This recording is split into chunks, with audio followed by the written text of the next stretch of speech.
Sin embargo, él ya no está considerado dentro de los profetas menores, él está en los profetas mayores. Y para no dejar esa profecía que es tan importante para la iglesia de Jesucristo, quisimos hacer esta serie, las profecías de Daniel, las profecías de este profeta, del profeta Daniel. Dice el capítulo 1, verso 1, cuando lo encuentren les pido que se pongan de pie, vamos a leer todos juntos y después vamos a hacer otra oración. Si ya todo lo tienen, leemos y dice así: en el año tercero del reinado de Joacim, rey de Judá, vino Nabucodonosor, rey de Babilonia, a Jerusalén y la sitió.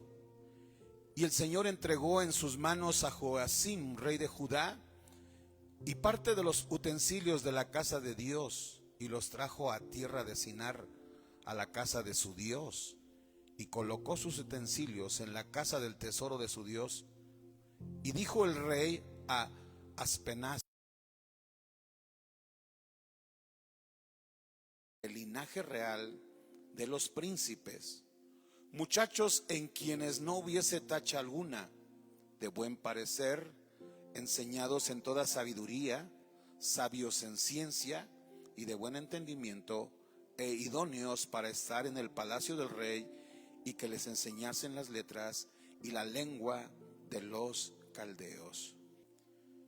Ya hemos terminado el estudio de los reyes de Israel, que fueron 19 reyes en un periodo de 200 años. También estamos estudiando acerca de los reyes de Judá. Y aquí se menciona en este libro del profeta Daniel a uno de esos reyes de Judá. Es importante que cuando estudiamos la Biblia sepamos a quién se refiere, si a los reyes de Israel, que son los reyes del norte, también se le conoce como la casa de Efraín, o si pertenecen a los reyes de Judá, del reino del sur, la casa de Benjamín. Aquí Daniel, el profeta, él establece una fecha. Y estas son características de la veracidad del escrito. Cuando nos preguntan, oye, pero tú ¿por qué puedes demostrar o cómo me demuestras que la Biblia es la verdad? Que lo que está escrito es cierto, es verídico. Y uno de los argumentos, de las evidencias de que la Biblia es verdadera o es la palabra del Señor, es por aquellas fechas que coinciden. No solo son fechas que pertenecían a la historia de los héroes de la fe, de los hombres de la fe, la iglesia, los apóstoles, los jueces, reyes, profetas o los de la primera iglesia, sino también hay coincidencia con la historia secular, los que no eran convertidos, los que no eran hijos de Dios. Y aquí Daniel presenta esta fecha. Dice que en el año tercero del reinado de Joacim, rey de Judá. Vean cómo él es muy específico, Daniel. Ahora tenemos que estudiar quién era el rey Joacim. El rey Joacim, hermanos, fue el rey número 18 de Judá, del reino del sur, de la casa de Judá, casa de Efraín. Fue el rey número 18. Él reinó, Joacim, del año 609 al año 598. ¿Cuántos años reinó Joacim? A ver, hagan las cuentas. 609 al 598 reinó 11 años. Y si Joacim, que es el rey número 18 de Judá, comenzó en el año 609, y como el orden va en forma descendente, no ascendente, entonces se cuentan, dice, en el año tercero. Si Joacim comenzó en el 609, ¿cuál es el año tercero? Es en el año 606. en el año 606, cuando Joacim era el rey de Judá, dice, vino Nabucodonosor, rey de Babilonia. Nabucodonosor era un rey gentil. A él se le conoce como Nabucodonosor II. ¿Qué significa que él era segundo? Quiere decir que ya había existido un Nabucodonosor en los tiempos también cuando estuvo este rey Jeroboam I, el que fue rey de Israel, el que dividió el reino, el que enseñó a Israel a pecar, dice la Biblia. También en ese tiempo existió un Nabucodonosor I. Mas aquí se menciona Nabucodonosor II, que era rey de Babilonia. Este rey Nabucodonosor, en todas las culturas, todos los reyes tenían sus ejércitos. En el contexto histórico de la historia de Daniel, existían algunos reinos como, o siempre cuando estaba los reyes de Israel, desde Saúl, del rey David, del rey Salomón, existían algunas culturas, algunos ejércitos poderosos. Uno de ellos era el ejército egipcio. Ellos tenían también sus reyes, sus ejércitos.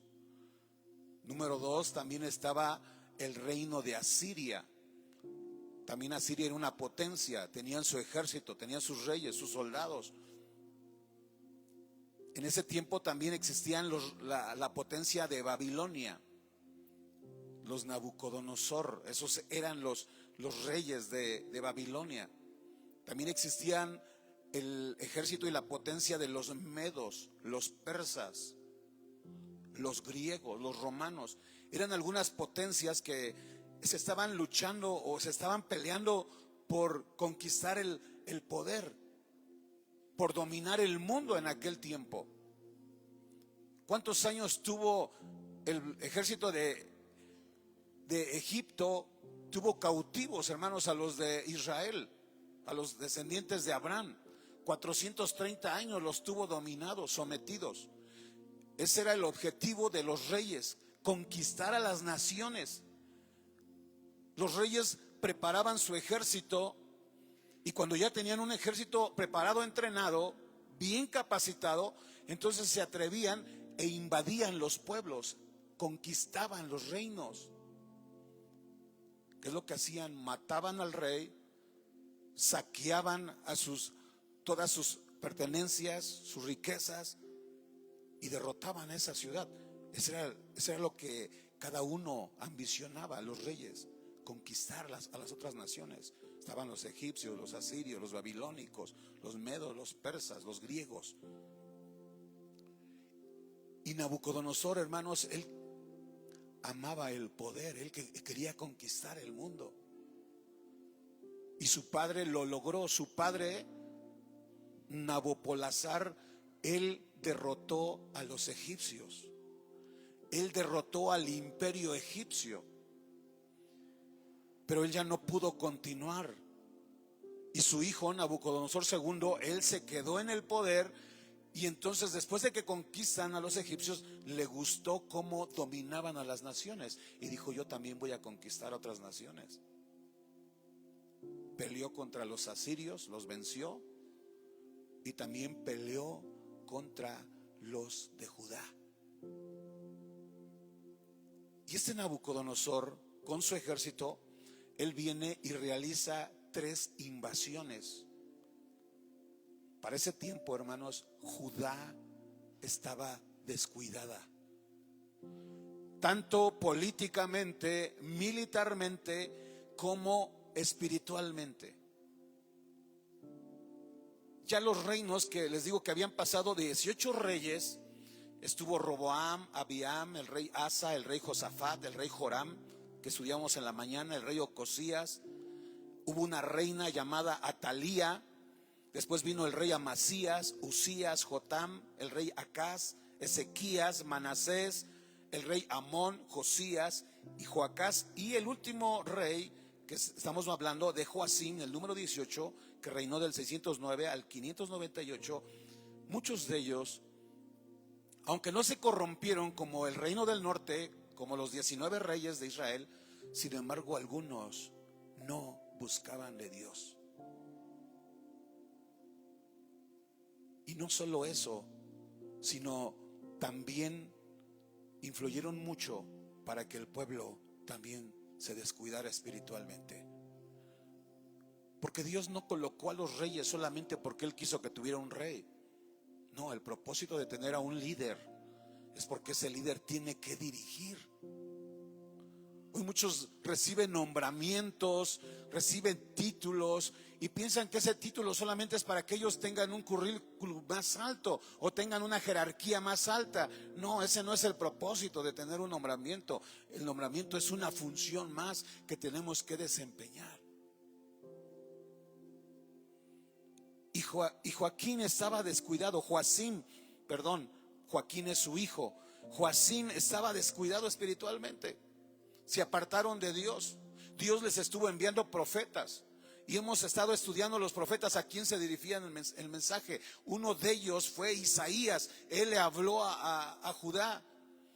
También Amós le escribió, y algunos profetas menores estuvieron años atrás avisándole a Judá, al reino del sur: arrepiéntete de tu pecado, porque si no, Dios va a entregarte en manos de tus enemigos. Pero Judá no atendió el llamado de Dios. Este hombre, Joacim, estaba descuidado. Noten, su ejército estaba descuidado. Espiritualmente no había profetas, o había profetas pero no los escuchaban. Había sacerdotes, no estaban ejerciendo su sacerdocio. El rey no estaba preparado para la guerra. ¿Cuál era la condición? Alguien que formaba parte del trono de Israel, o que era el rey, el soberano de Israel o de Judá, tenía que estar siempre alerta. Tenían que ir a la guerra orando, buscando del Señor, arrepintiéndose de sus pecados, buscando la presencia de Dios. Pero ellos no lo hacían. Entonces, cuando invade el enemigo,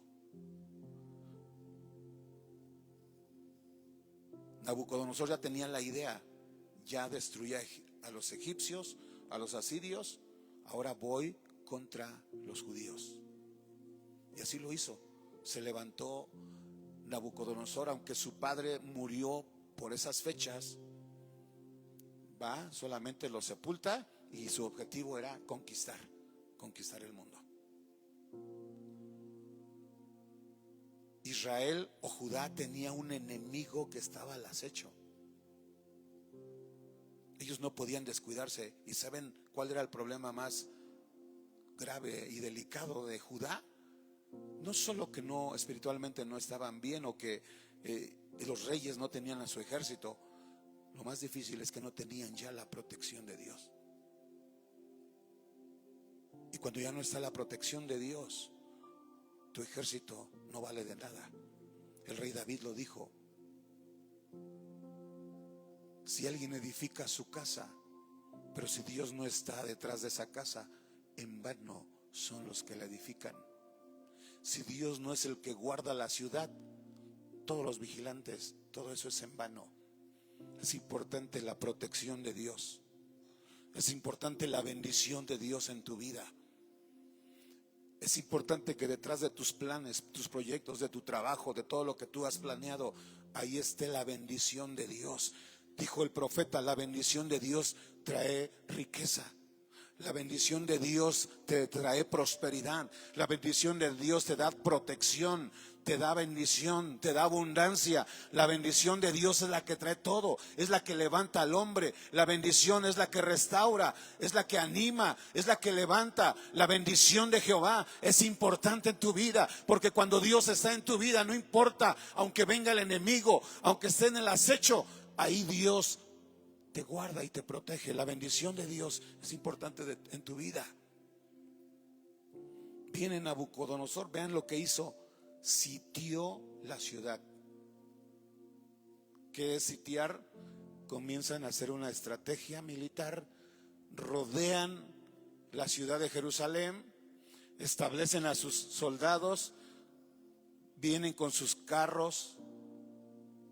El ejército del faraón, de Nabucodonosor, era semejante al ejército del faraón.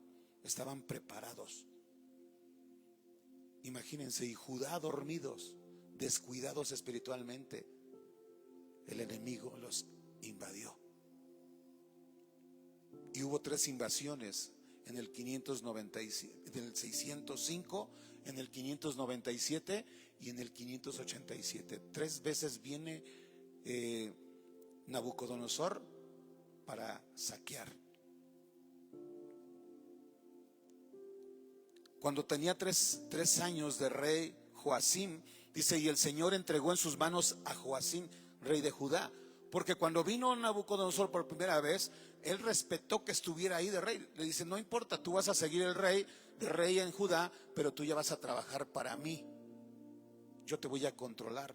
Tú ya no vas a tener voz ni voto. Físicamente tú vas a estar reinando sobre Judá porque tú conoces tu territorio, tú conoces a tu gente, a tus personas, pero ahora yo voy a controlarte. Pero ¿qué hizo Joacim? Joacim se rebeló. Y entonces Nabucodonosor presionó más fuerte.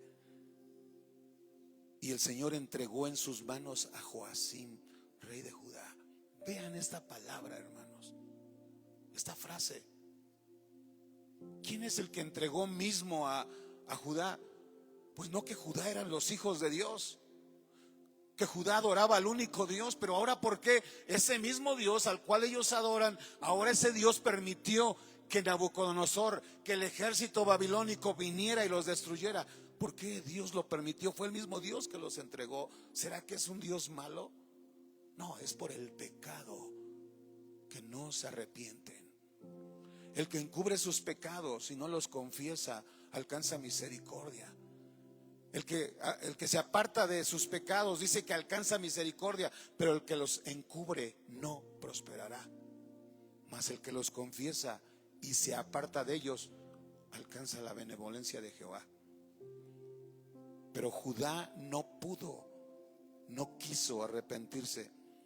Y entra Nabucodonosor, vean lo que hace. Se lleva los utensilios de la casa de Dios, los robó, todo lo que él pudo sacar de Judá, del templo de Jerusalén, todo lo que él pudo robar y llevarse a su ejército, todo se lo llevó y lo trajo a Sinar, que era la capital de Irak, donde estaba Babilonia. Y colocó esos utensilios, y esos utensilios que estaban para servir a Dios, ahora los colocó para que sirvieran al Dios pagano. Es lo que hace el enemigo. La ciudad de Judá, de Jerusalén, estaba cercada. Tenía una muralla. Ya hemos estudiado todas las puertas. Eran 14, 15 puertas que tenía. Todas tenían protección. Pero la protección espiritual no la tenía. Y entró Nabucodonosor y los destruyó. Destruyó la muralla. Destruyó las puertas, las quemaron, los cerrojos, derribaron todo. Posteriormente, años después de 70 años, viene Esdras, Nehemías y Zorobabel, vienen para restaurar esas puertas, para restaurar esa muralla. Pero se llevaron los utensilios. Vean, hermanos, cómo a veces el hombre se confía y dice, no, yo ya tengo muchos años en el evangelio, yo soy un gran siervo de Dios. Mi papá fue cristiano, mi abuela, mi bisabuela, hasta mis generaciones fueron cristianos. Sí, y qué bueno, gracias a Dios. Pero cada uno tiene que estar buscando la santidad con el Señor. Tienes que estar resguardando tus puertas, porque el enemigo viene y va a derribar primero las puertas para que pueda entrar, y después va a sacar todo, va a robar y saquear todo de tu casa, de tu vida, de tu familia, de tus hijos. Porque el ladrón viene solo para robar, matar y destruir. Se llevó todos los utensilios, se llevó a la gente. 3 migraciones hubo, 3 grupos, se llevó más de 10,000 jóvenes, personas. Y Nabucodonosor, él viene y le dice al rey, o el rey más bien le dice a su jefe de los eunucos, le dice, cuando vayas a Judá, vas a traer a los hijos de Israel, del linaje real de los príncipes. Vas a escoger a los más sabios, a los que tenían más linaje, a ellos los vas a traer. Muchachos que no tuviesen ninguna tacha alguna, que no estuvieran enfermos, que no tuvieran alguna capacidad diferente, de buen parecer, de buen semblante, agraciados, que también sean sabios, que conozcan de la ciencia, de buen entendimiento, hombres capaces, porque yo los quiero que vengan a mi palacio, los vamos a capacitar, los vamos a entrenar, les vamos a enseñar todas las materias aquí de Babilonia. También les vamos a enseñar la lengua de los caldeos. ¿Cuál era la lengua que se hablaba ahí en Babilonia? El arameo.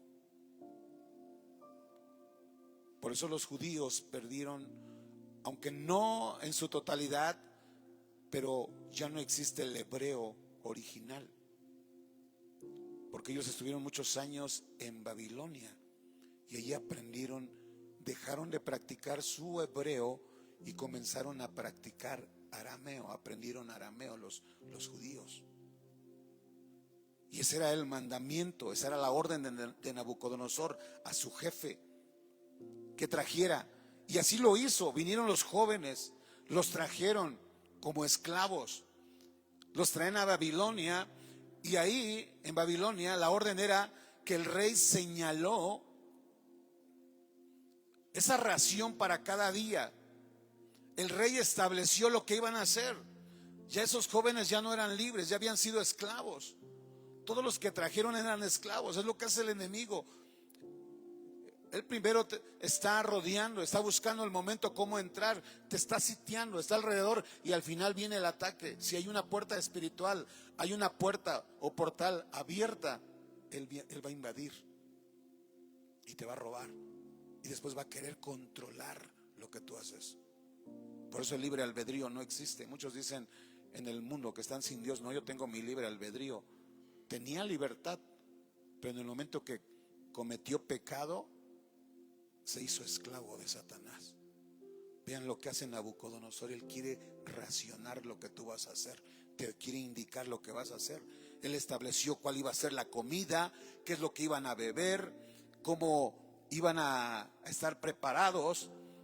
Y entre estos jóvenes que trajeron de Judá, de Jerusalén, verso 6, estaba Daniel, Ananías, Misael y Azarías, que eran 4 varones de Judá o judíos.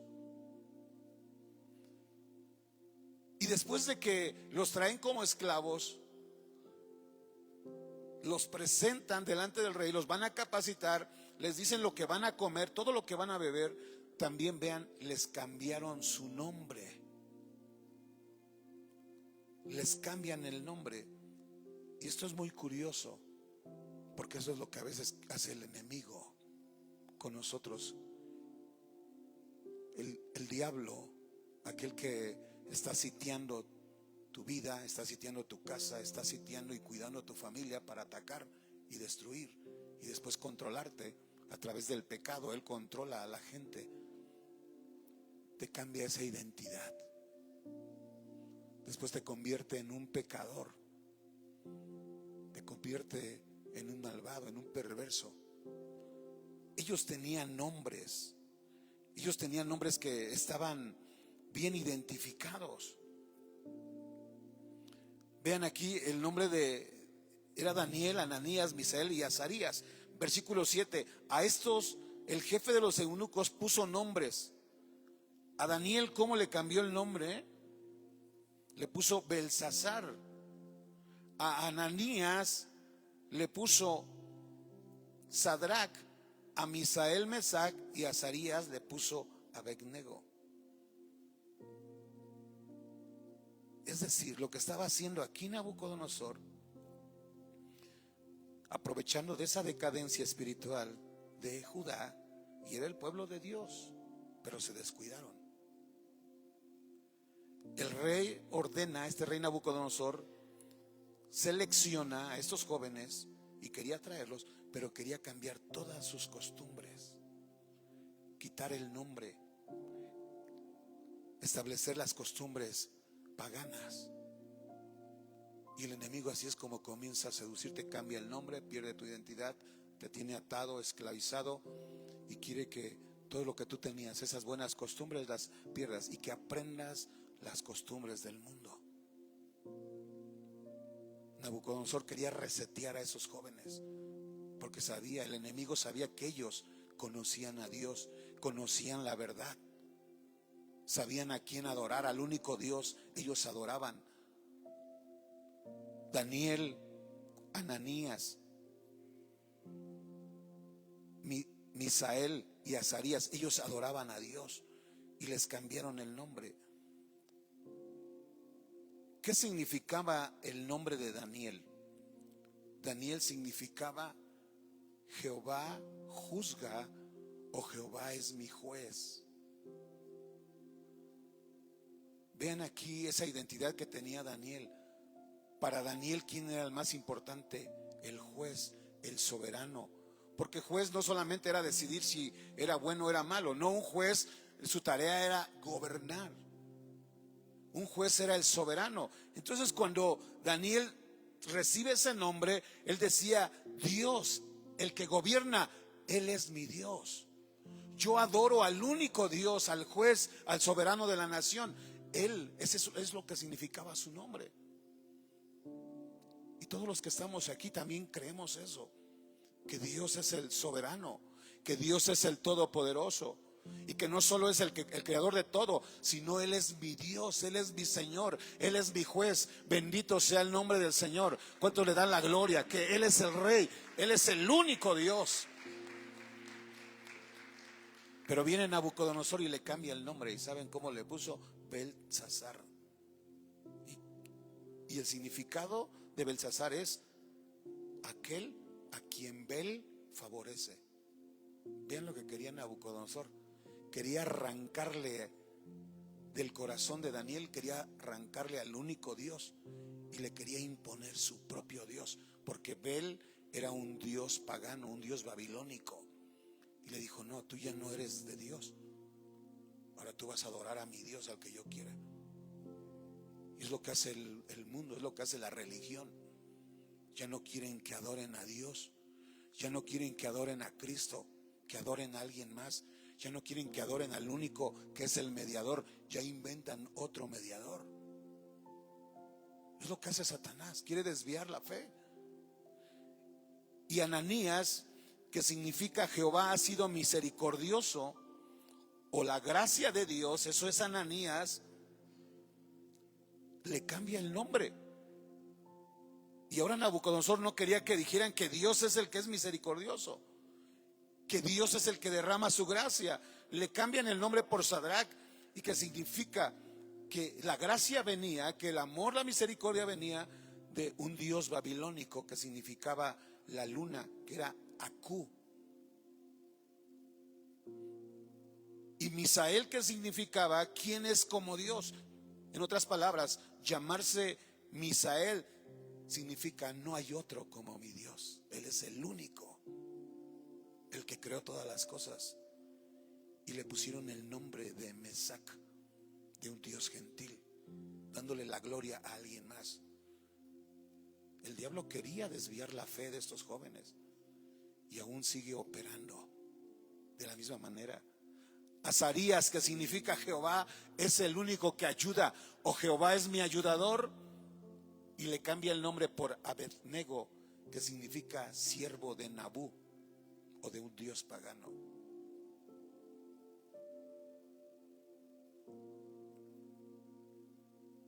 Esto es lo que hace Satanás en el corazón del hombre. Él quiere que de nuestros jóvenes salga ese verdadero amor. El diablo quiere robar la inocencia, la fe, la confianza, aún no solo de los jóvenes, de los niños, de los adultos. El diablo pone tropiezo, pone desaliento, desánimo, para que tú ya dejes de adorar al verdadero Dios y pongas tu fe en otro Dios gentil, en un Dios pagano o en algo que no es Dios. Pero rogamos al Señor para que nuestra fe no flaquee, para que nuestra confianza no sea movida, para que esa seguridad que tenemos el único Dios, que nadie pueda romper ni destruir esa fe que tenemos, y sabemos que Dios es el verdadero y tenemos que adorar a ese único Dios verdadero. Ni los problemas, ni las luchas, decía Pablo, ni la muerte, ni la enfermedad, ni lo alto, ni lo bajo, nadie me podrá separar del amor de Dios. ¿Qué es lo que ha usado el enemigo que te ha invadido, que te quiere sitiar, que quiere robar tus utensilios, quiere robar tus talentos, tus ministerios, todo, y quiere que lo lleves allá y adores a ese Dios pagano? No, el Señor nos ha dado habilidades, el Señor nos ha dado talentos, nos ha dado ministerios, pero tenemos que usarlo para darle la gloria al único Dios verdadero, al que hizo los cielos, al que hizo la tierra y todo lo que hay en ellos, al que creó el sol, la luna. No hay otro Dios, solamente el creador del universo. Bendito sea su santo nombre. El diablo quiere robarnos nuestra identidad, quiere robarnos nuestro nombre, quiere robar los talentos y quiere llevarnos a creer en algo que no es Dios, desviar nuestra fe. Pero vean aquí en el versículo 8, aquellos que están plenamente convencidos. Y Daniel propuso en su corazón, ¿qué? No contaminarse. El diablo te va a contaminar, te va a querer ensuciar. ¿Por qué el diablo empieza a contaminar? Porque ahí sabe que ese es el derecho legal que él puede tener. Hay puertas que a veces él usa: el pecado, el rencor, el resentimiento. Ahí en Efesios capítulo 4, verso 17 al 30, como siempre lo hemos dicho, ahí está todo lo que da lugar al diablo. Pablo le decía a los hermanos de Éfeso: no deis lugar al diablo. Santiago decía: resistan al diablo, sométanse a Dios, busquen a Dios. Y si resisten al diablo, lo enfrentan, él va a huir. Pero él no tan fácil se va a dejar dominar. Él va a estar buscando la forma de cómo atacar. Resistan al diablo y huirá de vosotros. Pero Daniel propuso en su corazón no contaminarse. No iba a comer ese alimento que el rey había dicho. No iba a beber ese vino que el rey había dicho. No quería contaminarse. A veces el diablo te ofrece alimentos, pero que son solamente alimentos que engañan. Son placeres temporales, son trampas, son anzuelos, son carnadas. El diablo solamente te coloca carnadas para caer en la trampa. Él no puede ofrecerte nada bueno, porque el diablo no es dueño de nada. El amo, el dueño y el Señor de todo es Jesús nuestro Señor. Él sí te ofrece el verdadero pan. Él sí te ofrece la verdadera comida, el verdadero vino, que es su Espíritu Santo. Él es el que te ofrece el pan. Dice: yo soy el pan que descendió del cielo. En Jesús está nuestro verdadero alimento. En Jesús está esa agua de vida. Jesús dijo a la mujer samaritana: si tú bebes de esta agua, de este pozo de Jacob, vas a tener sed. Pero si tú bebes del agua que yo te daré, no tendrás sed. Porque mi palabra va a mitigar esa sed de tu alma. Y puso Dios a Daniel en gracia y en buena voluntad con el jefe de los eunucos. Y el jefe tenía miedo, porque Daniel le dice: no nos des ese alimento, no queremos ese vino, no queremos la comida del rey. Pero el jefe de los eunucos le dice: pero si yo no obedezco la orden de Nabucodonosor, temo a mi rey el Señor. Dice que él señaló vuestra comida.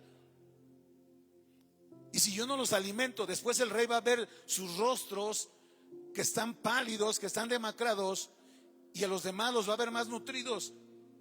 Y el rey me va a cortar la cabeza a mí.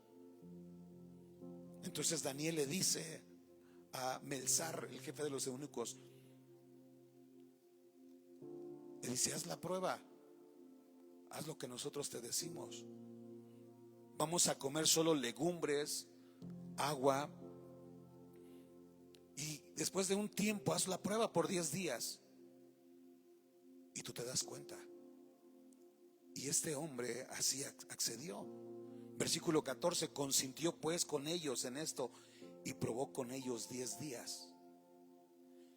Y al cabo de los 10 días pareció el rostro de ellos mejor y más robusto que el de los otros muchachos que comían de la porción de la comida del rey.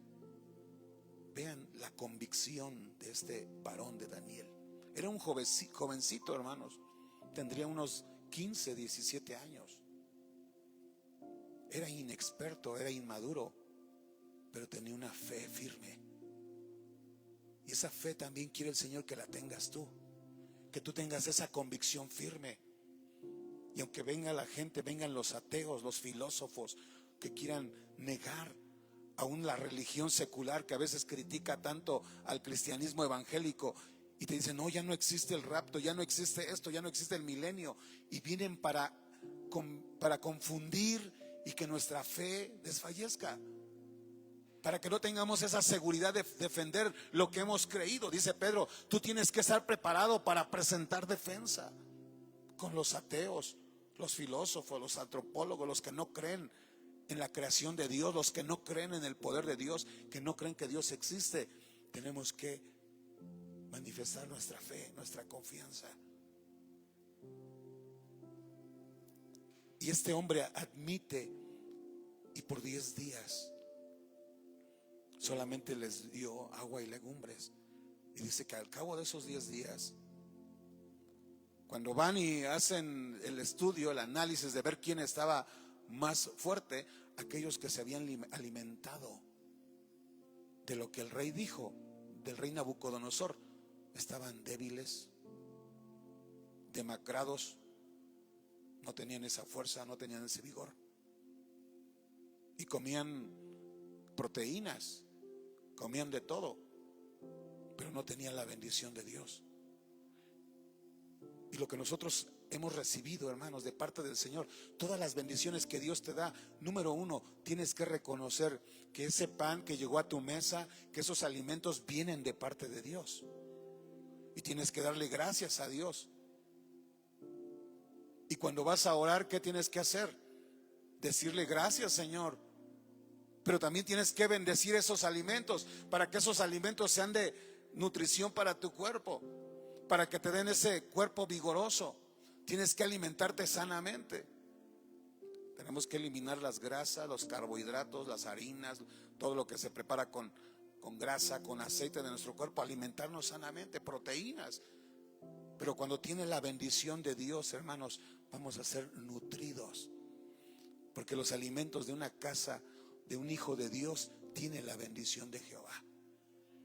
Y cuando comas en la calle, también ora esos alimentos, porque hay muchos negocios que han sido consagrados a sus ídolos. Entras a locales de comida, a restaurantes, y ahí está ya el altar, y ahí están las velas. Todos esos alimentos fueron entregados para ese ídolo, para su supuesto Dios. Fue consagrado ese alimento. Bendice y santifica esos alimentos. Dice: entonces, que estoy bien enfermo del estómago, me dio una fuerte infección. Y es que ¿dónde comiste? Pues en la calle. Y oraste por los alimentos. Pues no, es que ni tiempo me dio, es que ahí iba la maldición. Pero cuando nosotros bendecimos lo que Dios nos ha dado, lo santificamos, lo purificamos, tiene la bendición de Jehová. Y eso es lo que hace la diferencia. Así pues, Melzar, dice, llevaba la porción de la comida de ellos, y el vino que habían de beber, él quitaba eso, no les dio eso. Todo lo que el mundo te ofrece, ese alimento falso, eso no te nutre, eso solamente roba, envejece, desgasta. El diablo a veces dice: mira, yo te voy a ofrecer esto, y el hombre, como cae en el anzuelo, piensa que el adulterio es que se va a complacer, que es una satisfacción. No, que el alcohol, que el vino, mira, y es de la mejor calidad. No, eso solamente mata, demacra y destruye y condena. Pero lo que Dios nos ofrece, esa es bendición. Lo que Dios nos ofrece, su palabra, lo que Dios nos ofrece a través de la oración, a través del ayuno, a través de esa comunión con su Espíritu Santo. Cuando tú estás buscando del Señor, Dios va a añadir bendición a tu vida. Dios va a prosperar tu canasto, Dios va a prosperar aún tu negocio. El Señor va a bendecir. A veces el enemigo quiere hacerte creer que estás en el fracaso, que a veces por más de que trabajes todo se va a ruina, miseria, porque también a veces operan otras potestades demoníacas. A veces hay brujería, hay ruina, hay miseria o hay algún pecado escondido, algún robo, algún fraude en el pasado, o alguien de nuestros antepasados, hablando de las finanzas, hizo algún mal manejo y por eso viene maldición. Pero cuando el hombre se arrepiente, le pide al Señor y honra a Dios con sus bienes, bendice a Dios con sus bienes, bendice y santifica lo que recibe, bendice y ora por su cartera, por todo el dinero que él está recibiendo, que está entrando a su casa. Hay que bendecir ese dinero, hay que santificarlo, porque a veces ese dinero pasa por lugares inapropiados. Pero cuando tú eres fiel al Señor y tú bendices, el Señor te va a prosperar. Si tú trabajas honradamente, honestamente, Él va a multiplicar tus bienes. Él te va a prosperar. Porque Dios es el Dios del oro y de la plata. Él es el Dios del universo. Y a veces dices, no, es que tengo este sueldo, tengo solamente estos ingresos, ¿de dónde va a venir más? El Señor, Él se va a encargar de ver de dónde te va a prosperar. Cuando tú honras a Dios, Él te honra. Jesús dijo ahí en Mateo capítulo 6, busca primero el reino de Dios y su justicia. Y Jesús promete, y yo añadiré bendiciones a tu vida. Y aquí vemos la recompensa de estos jóvenes, de Daniel, de Ananías, Azarías, de Misael. Vemos, hermanos, que aunque el diablo quería cambiarles el nombre, quería enseñarles otra religión, porque hasta brujería les enseñaron ahí y tenían que obedecerlo. Toda la filosofía de Babilonia, la religión era la brujería, la hechicería, el espiritismo. Todo eso ellos lo aprendieron, pero ellos no se contaminaron, porque la orden era enseñarles todas sus doctrinas de Babilonia. Pero como ellos honraron a Dios, ellos nos dijeron, pues ni modo, ya estamos lejos de nuestra ciudad, a más de 600 kilómetros de Israel, pues ya nadie nos ve. Ya no están nuestros padres, no están nuestros sacerdotes, nuestros líderes. Pues de todos modos vamos a hacerlo, todo el mundo lo hace. No, ellos no lo hicieron. Y Dios los honró, Dios los bendijo y Dios los guardó. Cuando tú honras a Dios, aunque el enemigo te quiera engañar, te quiera arrastrar y confundir, y aunque a tu alrededor todo el mundo practique el pecado y dice, no, pues yo ni modo, tengo que hacerlo, porque si no se van a burlar, me van a hacer bullying porque no caí en esa contaminación. No, Dios te va a guardar, Dios no va a permitir que te hagan ningún maltrato, ninguna burla. Después veremos toda la historia de estos hombres, a dónde fueron llevados, pero Dios los guardó ahí. Pasaron por el fuego, pasaron por el horno, pasaron por pruebas, y Dios no les dijo, no, ni modo, no, o los voy a liberar de las pruebas. No, Dios permitió que entraran a esas pruebas, pero Dios estuvo con ellos, nunca los abandonó. Si tú honras a Dios, si tú bendices a Dios y te guardas en santidad y no permites que el diablo cambie toda ideología, todo pensamiento, toda religión falsa, recházala. Tú únicamente has creído en el único Dios verdadero. Dice que estos 4 muchachos, Dios les dio conocimiento. Vean el versículo 17. Les dio conocimiento. Fueron más sabios que los otros que fueron preparados. ¿Saben qué capacidad tenían? 10 veces más que los otros estudiantes. Inteligencia en todas las letras y en ciencia. Y Daniel tuvo entendimiento en toda visión y sueños. Cuando él honró a Dios, Dios le honró, le dio ese talento de poder ver lo que había en el futuro. Dios les daba profecías a través de sueños y visiones. Pasados pues los días, al fin de los cuales había dicho el rey que los trajesen, el jefe de los eunucos los trajo delante de Nabucodonosor. Era la prueba. Y Nabucodonosor los ve. Habló con ellos. Nabucodonosor habló con Misael, con Ananías y con Daniel. Y dice aquí el libro que el rey Nabucodonosor se quedó pasmado, se quedó sorprendido de ver a estos jóvenes, ver su semblante, su rostro, ver su capacidad intelectual, ver su conocimiento, su aspecto. A veces muchos nos dicen: oye, ¿y tú de qué religión eres? Oye, ¿tú qué practicas? Porque nuestro aspecto refleja la presencia del Espíritu Santo. Tú y yo tenemos que reflejar a Cristo.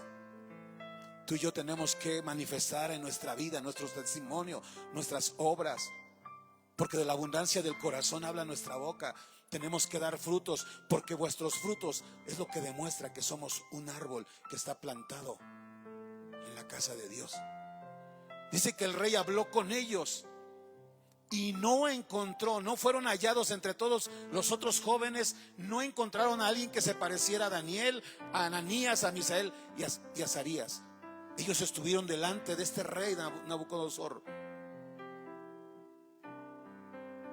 Y cuando Nabucodonosor los ve sabios e inteligentes, dice que les asigna asuntos. A Daniel lo nombró el gobernador. Él controlaba 120 presidentes. Y a sus amigos también les dio una región para gobernar. Ellos estaban en todo asunto de sabiduría e inteligencia que el rey les consultó. Cuando el rey necesitaba a alguien, no llamaba a los otros sabios, a sus brujos, hechiceros, sus chamanes, sus medium. No, él llamaba a Daniel y sus amigos, porque sabían que ellos tenían una inteligencia sobrenatural. Porque la sabiduría que viene de Dios, hermanos, la sabiduría que viene de Dios no es terrenal, no es carnal, no es animal, no es diabólica. Es una sabiduría sobrenatural. Y el rey les consultó y los halló 10 veces mejores que todos los magos y astrólogos que había en todo su reino. Y Daniel continuó hasta el año primero del rey Ciro. Todo el tiempo que vivió Nabucodonosor, que Nabucodonosor tuvo el poder, que su hijo tuvo el poder, Daniel estuvo ahí como su asesor. Vean cómo Dios te promueve, Dios te defiende. Vas a pasar por pruebas, por luchas. Sí, veremos después en el estudio de Daniel cómo también él pasó por muchas pruebas, luchas, pero él guardó su corazón y jamás dejó de confiar en Dios. Nunca se apartó de Dios, porque Daniel sabía las palabras del rey David cuando le dijo a Salomón: hijo mío, tú busca al Dios de tu padre. Si tú buscas a Dios, ahí Dios estará contigo, tú vas a hallar a Dios. Pero si tú le rechazas, si tú lo dejas, Él te dará la espalda, te desechará para siempre. Por eso Daniel sabía que no podía dudar del poder de Dios. Él no podía separarse de Dios. A Daniel, Nabucodonosor lo separó de su tierra, lo separó de Jerusalén, lo separó del templo donde alababa a Dios, lo separó de su casa, de su familia. Pero Nabucodonosor no pudo separar a Daniel de Dios. Y eso es importante. Aunque el diablo te quiera separar de Dios, no lo hagas. Aférrate a Dios y Dios te va a bendecir. Ponte de pie. Vamos a exaltar el nombre del Señor. ¿Cuántos pueden darle una ofrenda de alabanza al Rey? Una ofrenda de palmas. Dile: gracias, Señor, porque tú eres el Dios verdadero. Gracias, Señor, porque tú me guardas. Gracias porque tú me cuidas. Gracias, Señor, porque tú me libras del mal. Gracias, Señor, porque tú estás conmigo. Dame esa fuerza para nunca apartarme de ti, Señor. Ayúdame a buscarte siempre, todos los días de mi vida, hasta que tú vengas. Espíritu de Dios está, hay libertad. Puedo adorar. Todas mis culpas y maldades fueron borradas en la cruz. Libre soy, perdonado soy, solo por tu amor. No hay más condenación, Cristo me libertó. Caen las murallas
por esa libertad que tenemos en Cristo.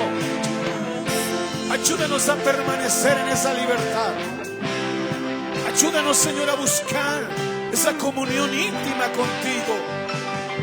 Ayúdanos, Señor, a permanecer fiel.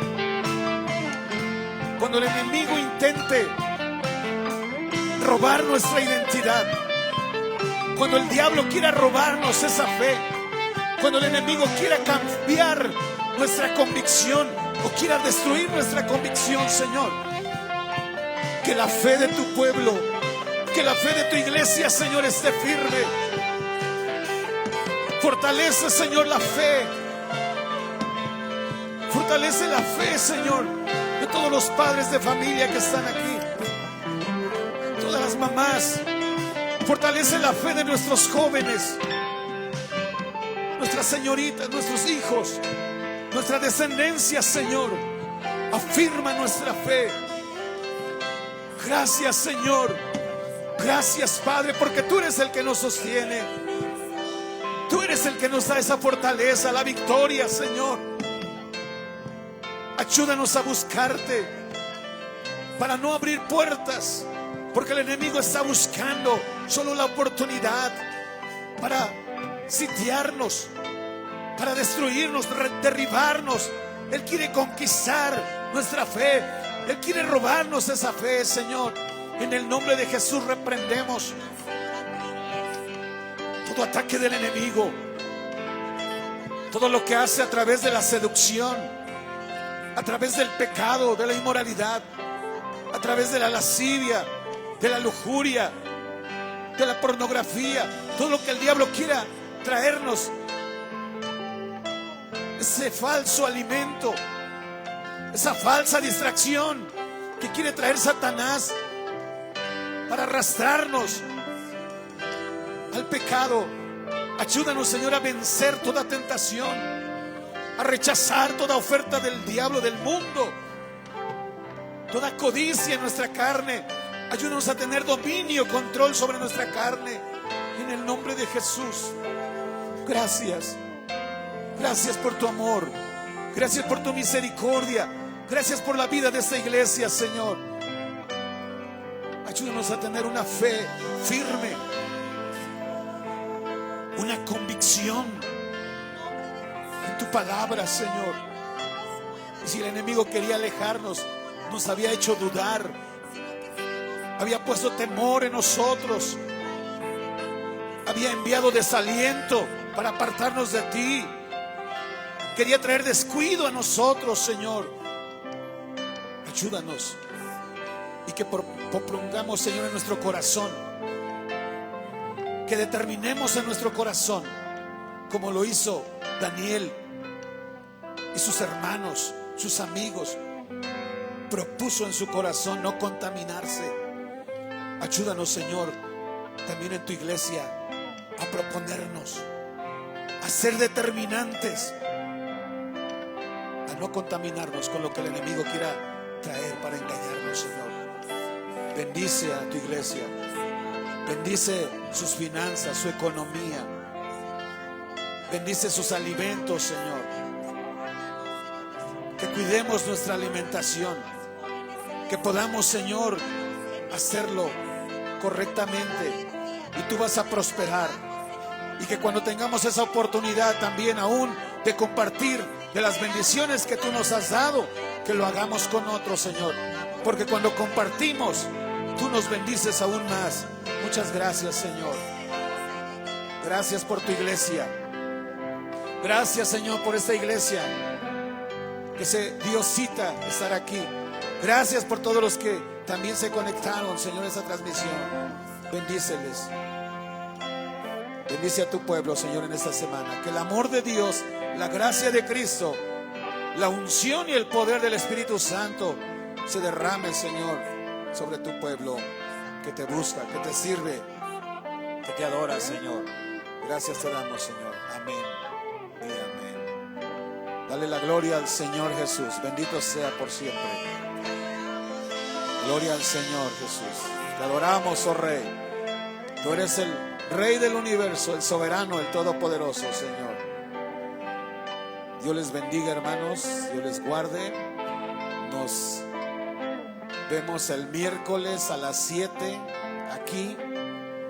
También el jueves les recuerdo nuevamente que tenemos ya la última clase del curso de liberación en Librería Cristiana Unción en Plaza Las Américas. A las 10:30 es la última clase de este curso. Y el viernes a las 7 es estudio de mujeres, de hombres y de jóvenes. Aquí les esperamos a todos. El domingo 11:30 es la cena del Señor y a las 6 de la tarde nuestro segundo servicio. Que Dios les bendiga, hermanos, de parte de toda la iglesia, los pastores, de nuestras familias. Que tengan una excelente semana. Que Dios les bendiga.